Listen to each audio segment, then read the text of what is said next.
This story is titled, I Bought a House for Myself, not for my sister who sided with my cheating ex. Now my parents are furious, but I got my ultimate revenge. Hey everyone! Before we jump into today's video, I need your help. We've noticed the channel is losing some traction, and subscribing is one of the best ways you can support us. It's quick, free, and it helps us keep bringing you awesome content. Your support means the world. Let's keep this channel growing together. Thanks so much. Now let's start the video.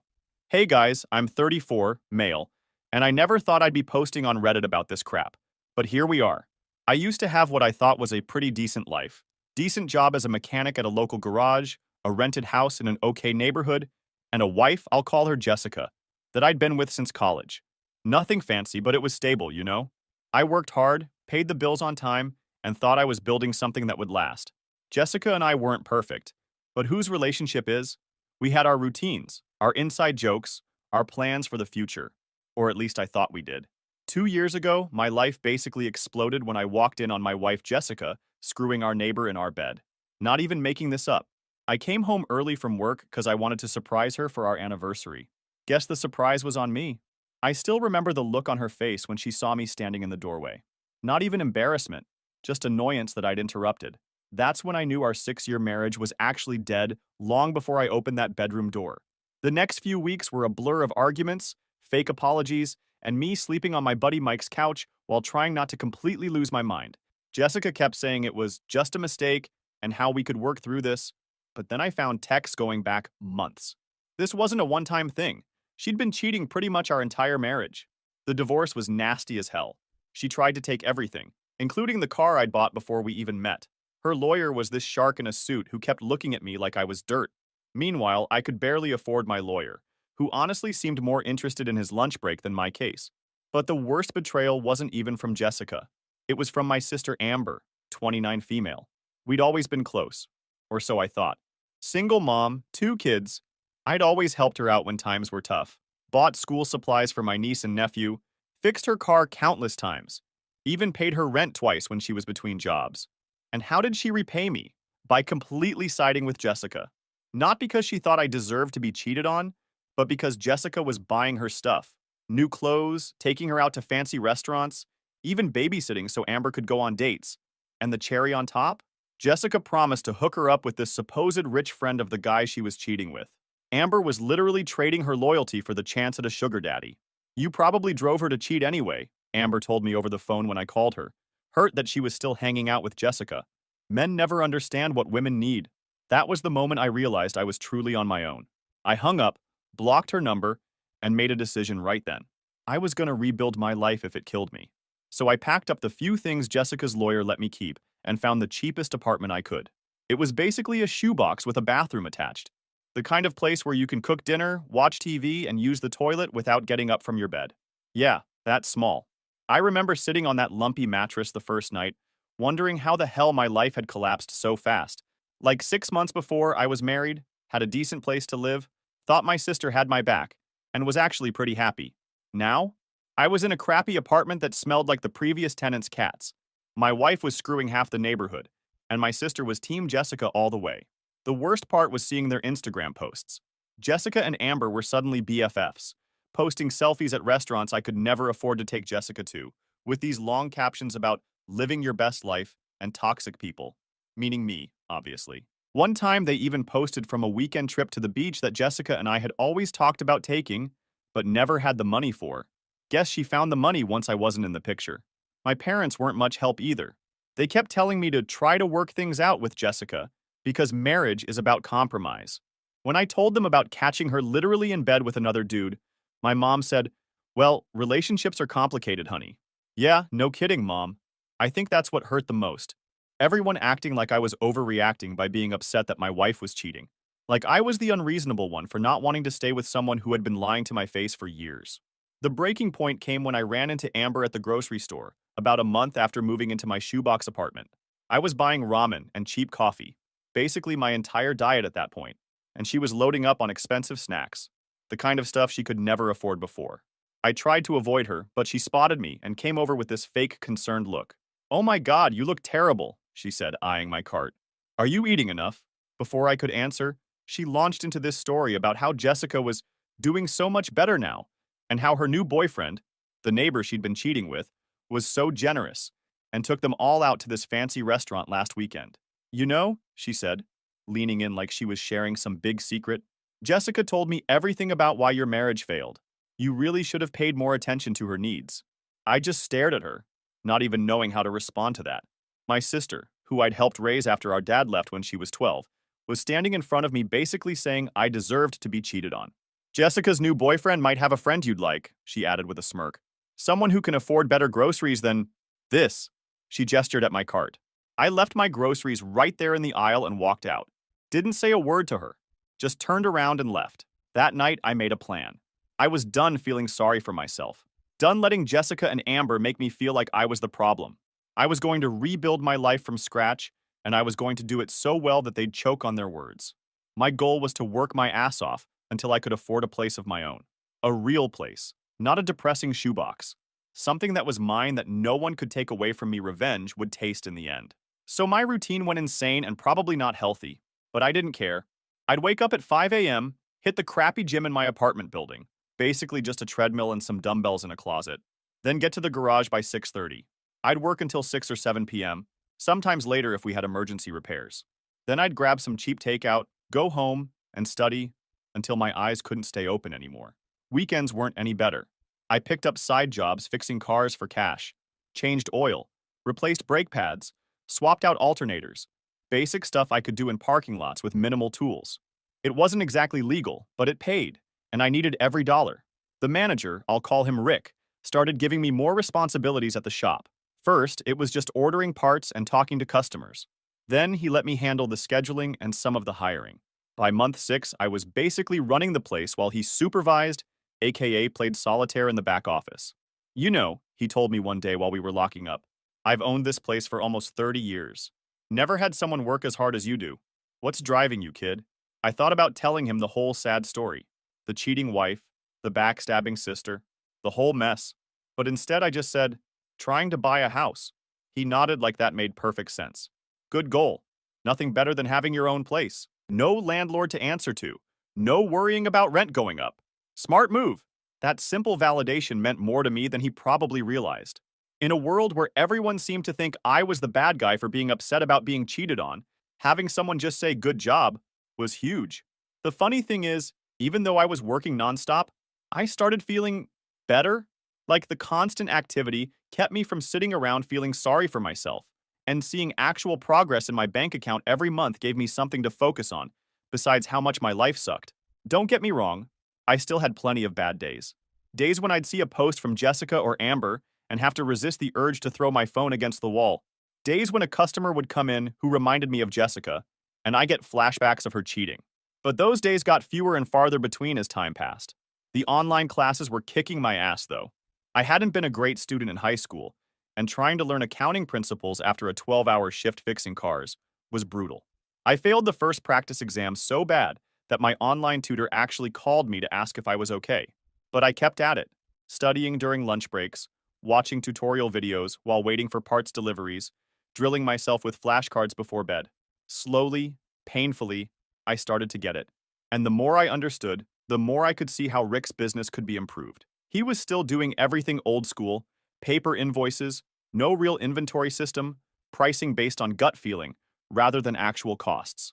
One night, after closing, I showed him a spreadsheet I'd made analyzing the last 6 months of jobs.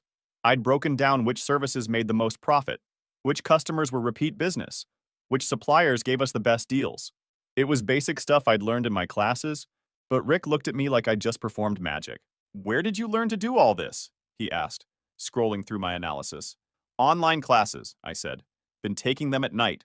He gave me this long look, then said something that changed everything. "You know, I've been thinking about selling this place when I retire. Always figured I'd just close up shop, but you interested in buying me out someday?" I couldn't believe what I was hearing. Own the garage? Actually be my own boss? It seemed impossible. "I don't have that kind of money, Rick." He waved his hand dismissively. "We could work something out. Payment plan, you taking over more and more while I phase out. I'd rather sell to someone who gives a damn than some corporation that'll fire everyone and jack up prices." It was the first time in ages that I felt like maybe things might work out. Not just getting by, but actually building something, having a future that I controlled. That night, I went home and added another goal to my list. Not just buy a house, but buy the garage too. It would take longer, require even more work, but the thought of owning my own business, being completely independent, was too good to pass up. About a year into my non-stop grind, things at the shop were going great. Rick had basically made me the manager, and our business was up 30% since I'd started running things. I was saving every penny that didn't go to rent or food. My social life was non-existent, but I didn't care. I had a plan. Then I started hearing whispers that things weren't so perfect in Jessica and Amberland. The guy Jessica had been cheating with? Yeah, he'd moved on to someone else barely 2 months after our divorce was final. Apparently, he wasn't interested in anything serious. And that rich sugar daddy Jessica had promised to introduce Amber to? Turned out he was just some broke dude pretending to be rich to get into clubs. When Amber finally met him, he tried to get her to pay for dinner. The shopping trips slowed down. The fancy vacations stopped. Jessica had blown through most of her divorce money, trying to impress her new boyfriend, who'd now ditched her. And Amber, who'd quit her steady job at the insurance office thinking she was about to land a rich guy, was struggling to find work again. I heard all this through Mike, who was still friends with Jessica's cousin. I didn't say anything when he told me. Didn't laugh or say, "I told you so." Just nodded and kept working on the transmission I was fixing. But inside, I'm not gonna lie, it felt good to know karma was finally showing up. Rick noticed how much effort I was putting in and offered me a deal I never expected. He wanted to start the process of me buying him out of the business. "You're running it anyway," he said. "Might as well own it." We worked out a payment plan that would take years, but it was doable. Between that and my savings, I finally had enough for a down payment on a modest house in a decent neighborhood. Nothing fancy, but it would be mine. The day I signed the papers for the house, I immediately got a text from a number I didn't recognize. It was Amber. Somehow she'd gotten a new phone and wanted to reconnect. Said she missed her brother and how family should stick together. I didn't respond. I was too busy planning my move. Then one Saturday, I was at the shop late finishing up a complicated engine rebuild when Rick came in. He usually didn't work weekends, so I was surprised to see him. "Don't you ever take a day off?" he asked, shaking his head. I shrugged. Got nowhere else to be. He sat down on the stool next to my workbench. "Look, I've been meaning to talk to you about something. My wife and I are thinking about moving to Arizona. Her arthritis is getting worse, and the cold winters here aren't helping. Doctor says a warmer climate would be good for her." My heart sank. Was he selling the garage to someone else? After all my hard work? "So, what happens to the shop?" I asked, trying to keep my voice casual. He looked at me like I was an idiot. "That's what I want to talk about. I'm ready to accelerate our plan. Instead of the 5-year buyout we discussed, I want to do it in 2. You take over as owner at the end of the year, we work out a payment schedule you can handle, and I head west for some sunshine." I couldn't believe what I was hearing. It was happening way faster than I'd expected. "I don't know if I have enough saved for that kind of down payment yet," I admitted. "I just put most of my savings toward the house." Rick waved his hand. "We'll figure it out. You've already increased business by 30%. The place is worth more with you running it anyway. Maybe we adjust the percentages a bit. You get a bigger cut of the profits now, but more of that goes toward your ownership stake." We spent the next hour working out the details. By the time he left, we had the outline of a deal that would make me the owner of Rick's auto repair by Christmas. It wasn't perfect. I'd be stretching myself financially for a couple of years. But it was doable. And the thought of owning my own business before I turned 35? That was worth the risk. As I was locking up the shop, my phone buzzed with another text from Amber. This one was less friendly than the first. "Seriously? You're just going to ignore me? After everything I've done for you?" "Real mature, bro." I snorted. Everything she'd done for me? Like trash-talking me to my ex-wife? Like mocking my pain while I was at my lowest point? Like choosing Jessica's empty promises over her own brother? I typed out about 5 different angry responses, deleted them all, and finally settled on, "Busy with work. Talk later." It was non-committal enough that she couldn't accuse me of ignoring her, but vague enough that later could mean basically never. I had no interest in letting Amber back into my life just because her meal ticket had disappeared. When I got home to my crappy apartment that night, I looked around at the packed boxes and cheap furniture and felt something I hadn't experienced in a long time: pride. In just a few days, I'd be moving into my own house. In a few months, I'd own my own business, and I'd done it all by myself, while the people who were supposed to love me had been betting on my failure. And because nothing in this life is perfect, the next morning, I got a call from the real estate agent. The seller was trying to back out, claiming they got a better offer. My stomach dropped, but the agent reassured me the contract was airtight. It'd just delay closing by a couple of weeks while their lawyer set them straight. Annoying, but after the year I'd had, one more obstacle wasn't going to stop me. 3 days before I was set to move into my new place, there was a knock at my apartment door. I wasn't expecting anyone, and the few friends I had left knew I was busy packing. I opened the door to find Amber standing there, looking nothing like the confident woman who'd mocked me at the garage a year ago. Her hair was a mess, her clothes were wrinkled, and she had this desperate look on her face that I recognized. It was the same look she used to have before asking me for money. "Hey, stranger," she said, trying to sound casual. "Can I come in?" I didn't move from the doorway. "What do you want, Amber?" She forced a laugh. "Can't a sister just visit her brother? It's been forever." "Yeah, about a year. Since you came to the shop to brag about Jessica's diamond bracelet," I said, crossing my arms. Her fake smile dropped. "Look, I made some mistakes, okay? I was stupid. Jessica fed me all these lies about you, and I believed her. I'm sorry." I laughed. "Where is Jessica now? Still buying you stuff?" Amber's eyes dropped to the floor. "We're not really hanging out anymore. She's going through some stuff. That means Jessica wasn't useful to her anymore." I sighed. Again. "What do you want, Amber?" That's when she noticed the boxes behind me. "Are you moving?" "Yep. Bought a house. Closing was last week." Her eyes lit up like I just offered her a winning lottery ticket. "A house? That's amazing. How many bedrooms?" And there it was. I could see the wheels turning in her head. "3," I said, knowing exactly where this was going. "That's perfect," she exclaimed, way too enthusiastically. "Because, well, I'm kind of in a situation. My landlord's selling the building, and we have to be out by the end of the month. The kids and I have been looking, but you know how crazy rent is these days." I just stared at her, waiting for her to get to the point. "So I was thinking," she continued, "maybe we could help each other out. The kids and I could move in with you. We wouldn't be any trouble. I could help with bills once I find a new job, and the kids would love having their uncle around." The audacity was actually impressive. After everything, the betrayal, the mockery, the complete dismissal of my pain, she really thought she could just show up and get a free place to live. "No," I said simply. Her smile faltered. "What do you mean, no?" "I mean, no, you can't live with me. Not now, not ever." She switched tactics immediately, her eyes welling up with tears. "But the kids, they have nowhere to go. We might end up in a shelter. Is that what you want? Your own niece and nephew homeless because you're too selfish to help?" That's when I lost it. Not by yelling or slamming the door, but by laughing. I couldn't help it. The sheer manipulation was so transparent. "Where were you when Jessica was screwing around behind my back?" I asked. "Where were you when I was sleeping on Mike's couch? When I lost my house, my savings, my marriage? Oh, right. You were shopping with the woman who destroyed my life, laughing about what a loser I was." Her face went pale. "That's not... I didn't mean..." I started to close the door, but she stuck her foot in the way. "Please," she begged, real desperation in her voice now. "I have nowhere else to go. Mom and Dad won't help. Jessica's ghosting me and my friends. They can't take us in." "That sounds like a you problem," I said, echoing the exact words she'd said to me when I told her Jessica had taken most of our joint account before I could freeze it. I moved her foot and closed the door. For about 5 minutes, she stood out there knocking and calling my name. I ignored her completely, going back to packing boxes like she wasn't even there. Eventually, she gave up and left. I thought that would be the end of it. I should have known better. The next day, my phone started blowing up with texts and calls, not just from Amber, but from my parents too. Apparently, Amber had gone straight to them with some sob story about how I was refusing to help her and the kids in their time of need. My mom's voicemail was classic guilt trip material.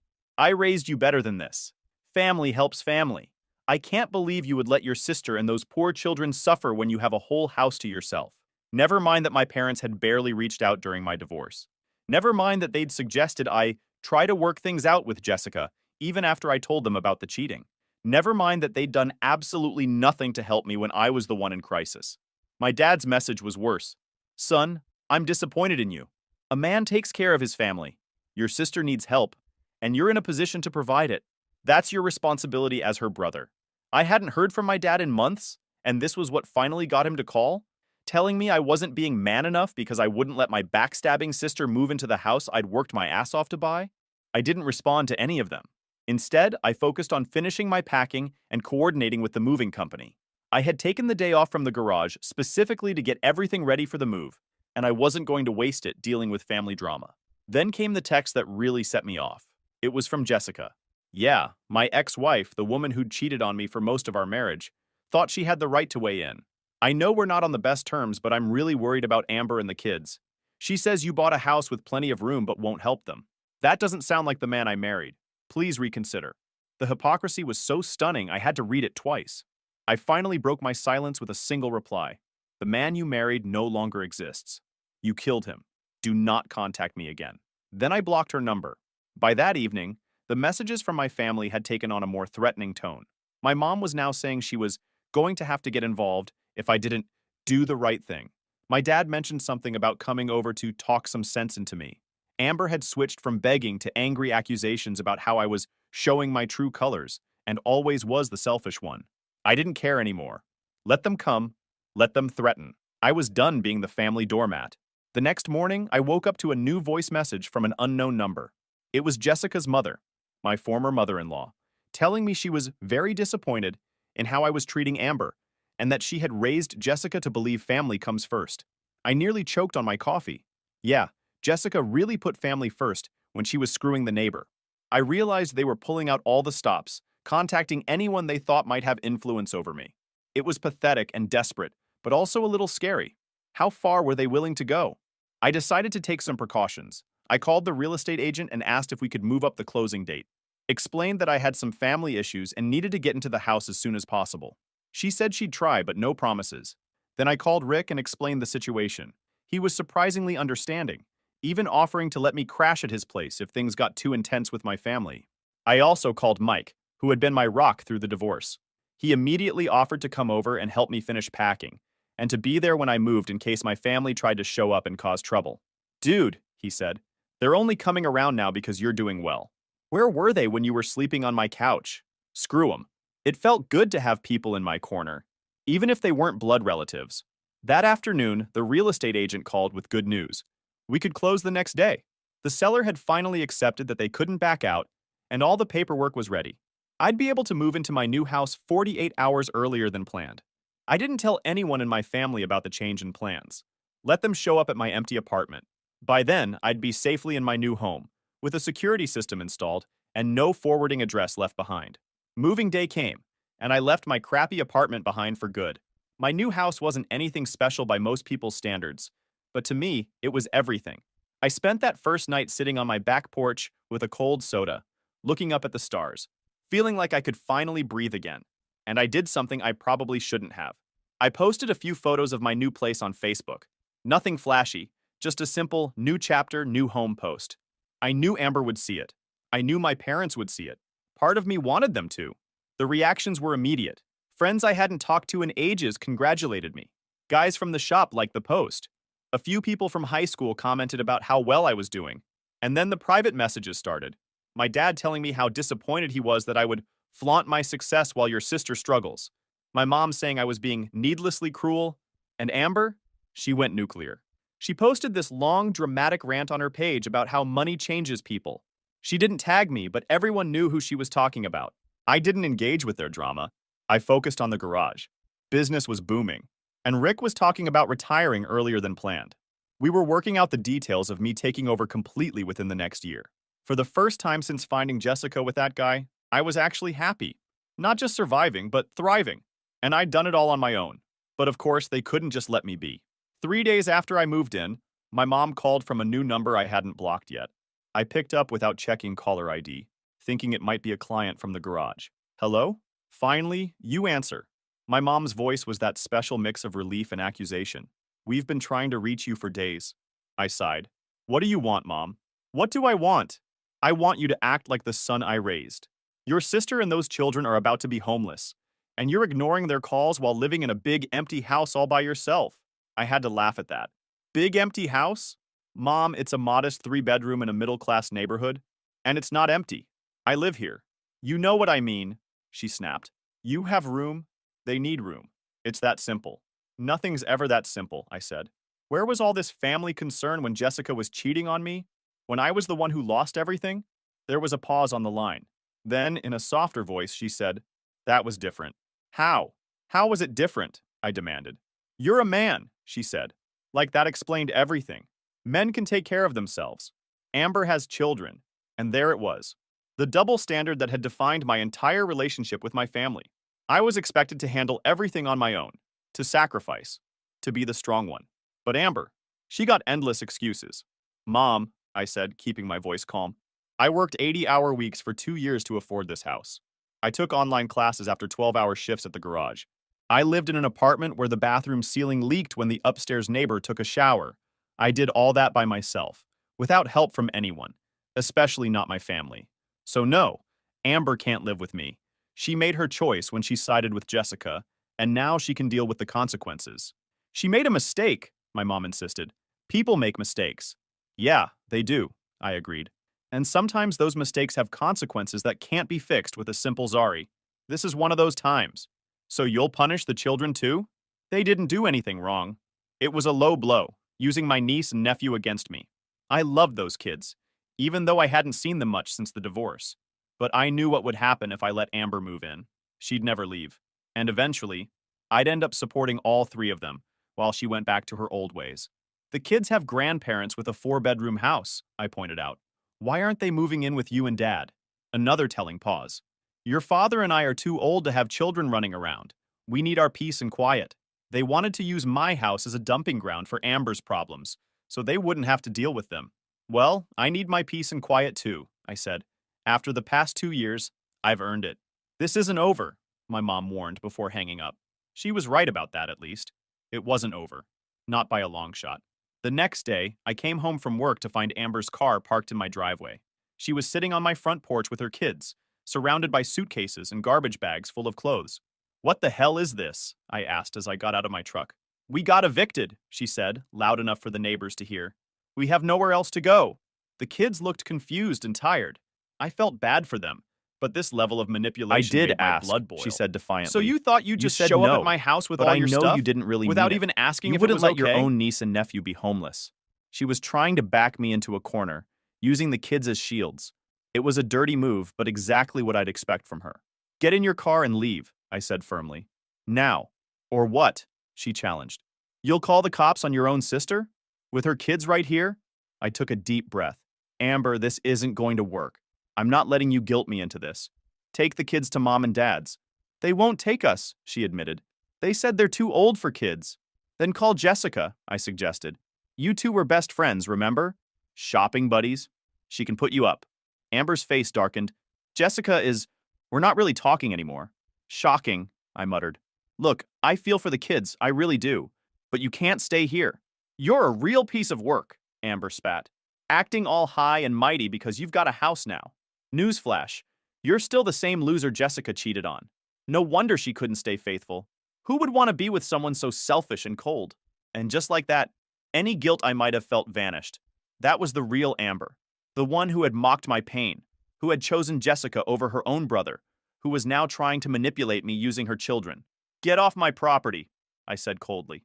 Now, or I really will call the cops. She must have seen something in my face that told her I meant it, because she started gathering up her bags. Come on, kids, she said loudly. Your uncle doesn't want us. We'll figure something out on our own, like we always do. A week after Amber's little stunt on my porch, I thought things would finally settle down. I had my house, my business, my peace, but people like her and Jessica, they don't go down without one last desperate attempt. I knew better, so I took my caution. So, the morning after Amber's stunt on my porch, I went straight to the county clerk's office and filed for a no trespassing order against her. The process was easier than I expected.